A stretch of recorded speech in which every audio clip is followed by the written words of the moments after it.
Welcome to another episode of Mike Reads. Today we'll be continuing in our series on Adam Smith's The Wealth of Nations with our sixth read in Book 5, Chapter 2, Part 2. Chapter 2 entitled, Of the Sources of the General or Public Revenue of the Society, and Part 2 entitled, Of Taxes. Part 2 is very long and is broken up into several articles, which are then further broken up into several subsections. I'll let you know when we get to the beginning or end of an article or subsection.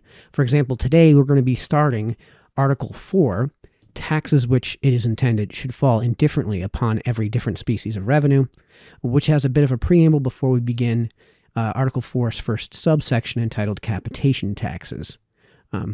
So it's going to take about 5 or 6 reads to get through Article 4, so you're going to have to bear with me in that respect.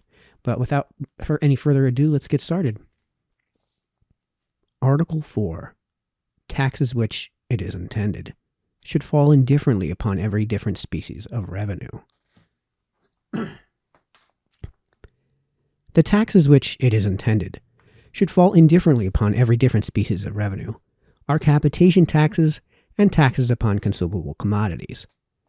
These must be paid indifferently from whatever revenue the contributors may possess, from the rent of their land, from the profits of their stock, or from the wages of their labor. Capitation taxes.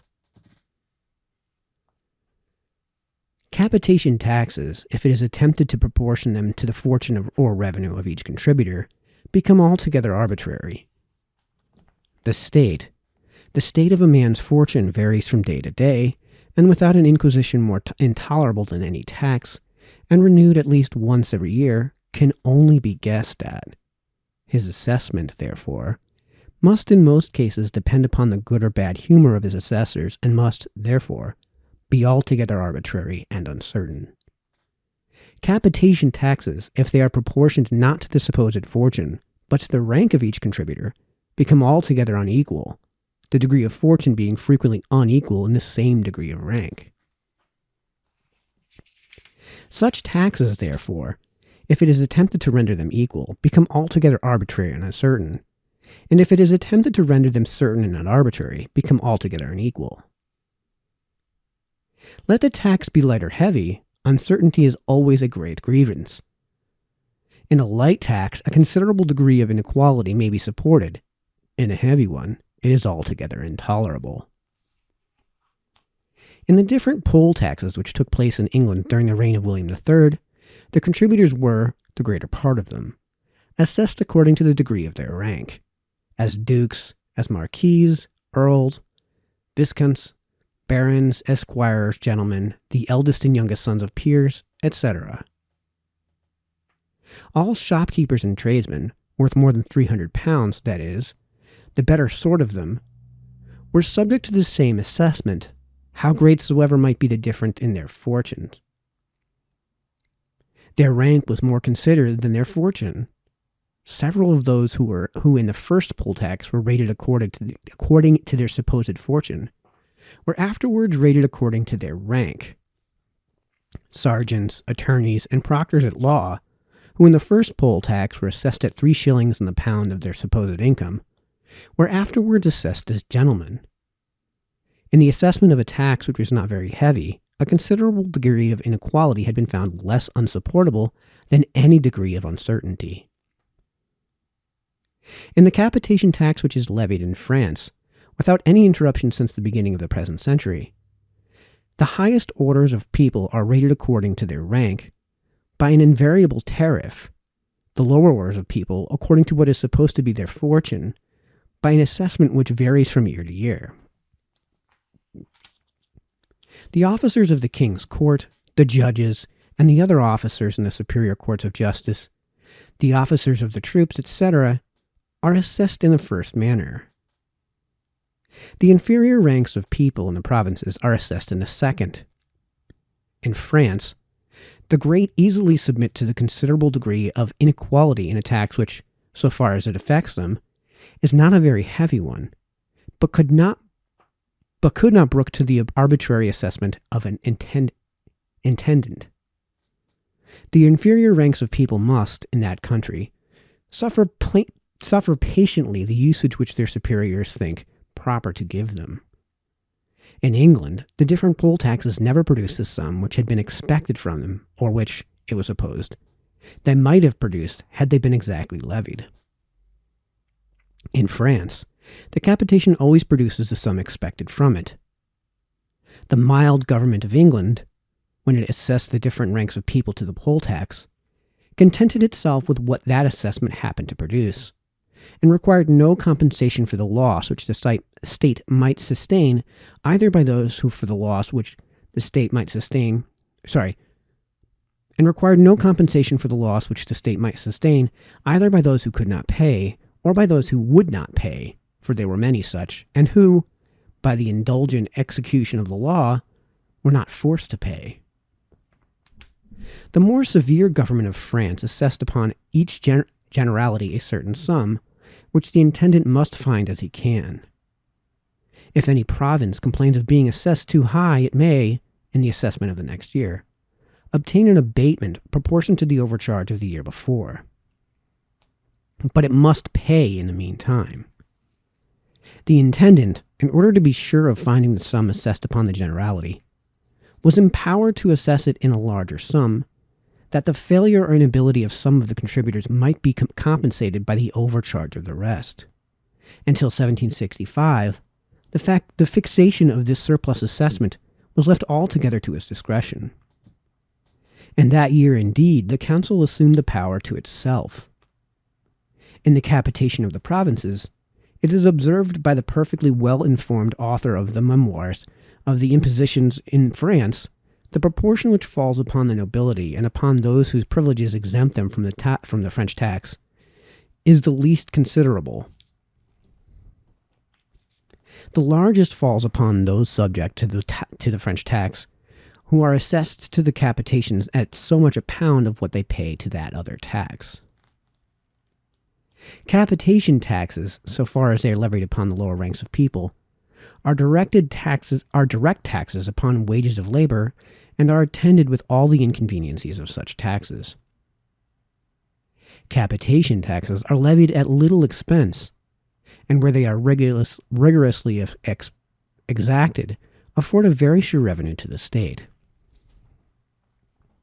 It is upon this account that in countries where the ease, comfort, and security of the inferior ranks of people are little attended to, capitation taxes are very common. It is in general, however, but a small part of the public revenue, which, in a great empire, has ever been drawn from such taxes, and the greatest sum which they have ever afforded might always have been found in some other way much more convenient to the people. Taxes upon consumable commodities. The impossibility of taxing the people in proportion to the revenue, by any capitation, seems to have given occasion to the invention of taxes upon consumable commodities. The state, not knowing how to tax, directly and proportionably, the revenue of its subjects, endeavors to tax it indirectly by taxing their expense, which, it is supposed, will in most cases be nearly in proportion to their revenue. Their expense is taxed by taxing the consumable commodities upon which it is laid out. Consumable commodities are either necessaries or luxuries. By necessaries, I understand not only the commodities which are indispensably necessary for the support of life, but whatever the custom of the country renders it indecent for the creditable people, even if the lowest order, to be without. A linen shirt, for example, is, strictly speaking, not a necessary of life. The Greeks and Romans lived, I suppose, very comfortably, though they had no linen. But in the present times, through the greater part of Europe, a creditable day laborer would be ashamed to appear in public without a linen shirt, the want of which would be supposed to denote that disgraceful degree of poverty which it is presumed nobody can well fall into without extreme bad conduct. Custom, in the same manner, has rendered leather shoes a necessary of life in England. The poorest creditable person of either sex would be ashamed to appear in public without them. In Scotland, custom has rendered them a necessary of life to the lowest order of men, but not to the same order of women, who may, without any discredit, walk about barefooted. In France, they are necessaries neither to men nor to women, the lowest rank of both sexes appearing there publicly without any discredit, sometimes in wooden shoes and sometimes barefooted. Under necessaries, therefore, I comprehend not only those things which nature, but those things which the established rules of decency have rendered necessary to the lowest rank of people. All other things I call luxuries, without meaning by this appellation to throw the smallest degree of reproach upon the temperate use of them. Beer and ale, for example, in Great Britain, and wine, even in the wine countries, I call luxuries. A man of any rank may, without any reproach, abstain totally from tasting such liquors. Nature does not render them necessary for the support of life, and custom nowhere renders it indecent to live without them. As the wages of labor are everywhere regulated, partly by the demand for it, and partly by the average price of what is of the necessary articles of subsistence, whatever raises this average price must necessarily raise those wages, so that the laborer may still be able to purchase that quantity of those necessary articles which the state of the demand for labor, whether increasing, stationary, or declining, requires that he should have. A tax upon those articles necessarily raises their price somewhat higher than the amount of the tax, because the dealer who advances the tax must generally get it back with a profit.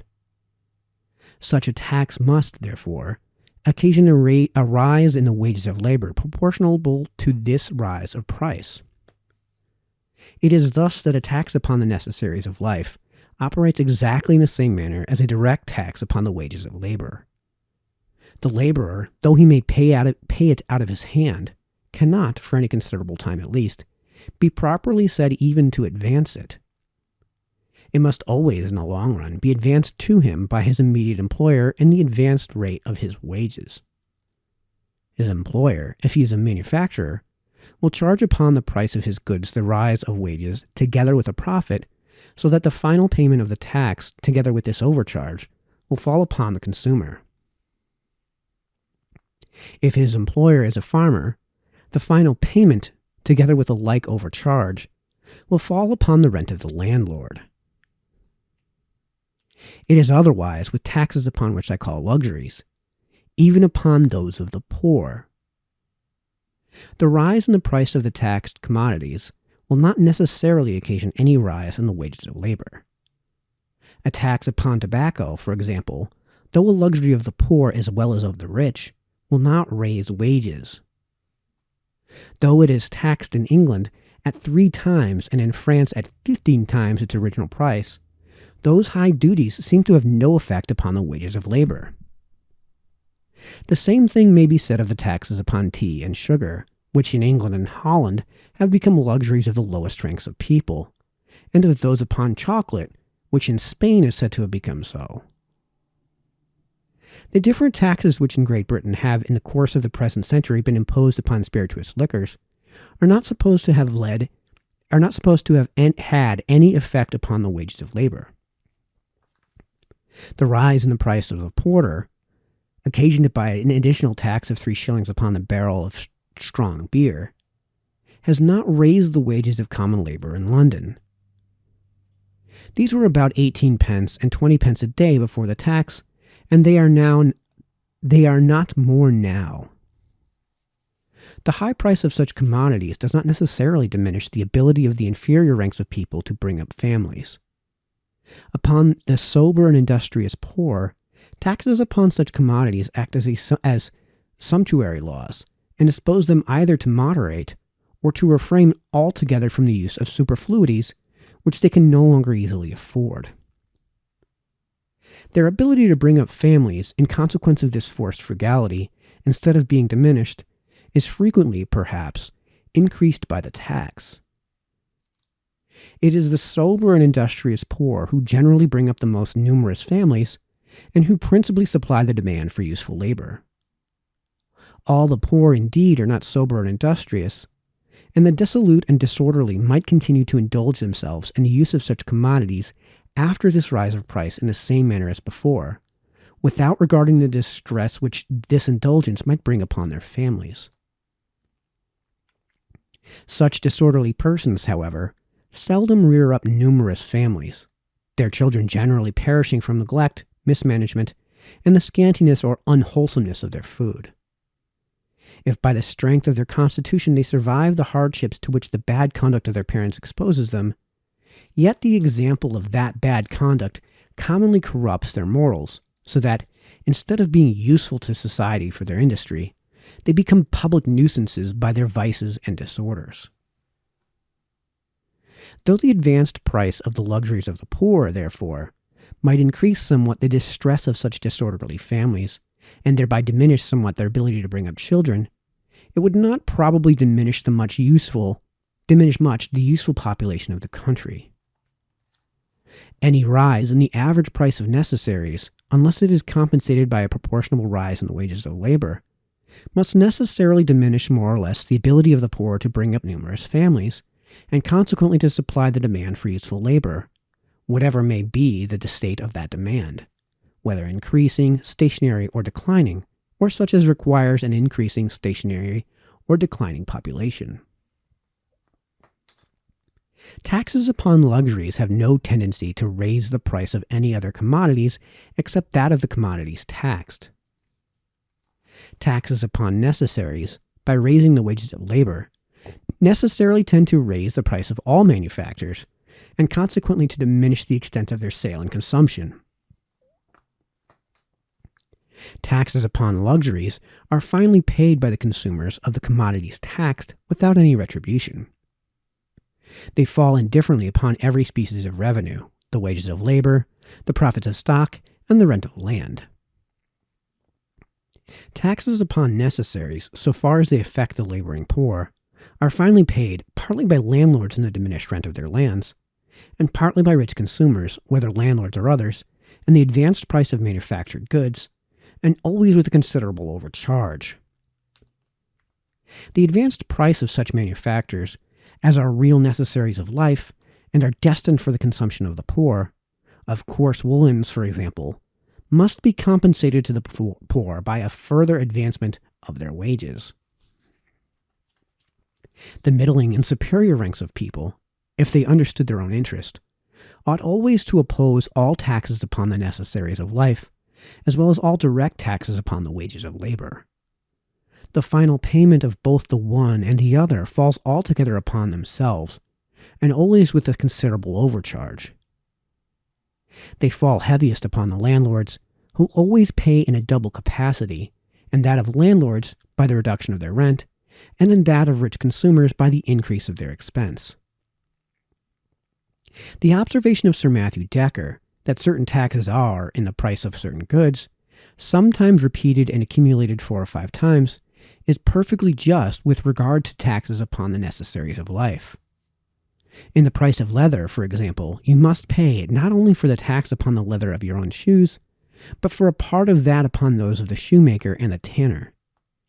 You must pay, too, for the tax upon the salt, upon the soap, and upon the candles which those workmen consume while employed in your service, and for the tax upon the leather which the salt maker, the soap maker, and the candle maker consume while employed in their service. In Great Britain, the principal taxes upon the necessaries of life are those upon the 4 commodities just now mentioned: salt, leather, soap, and candles.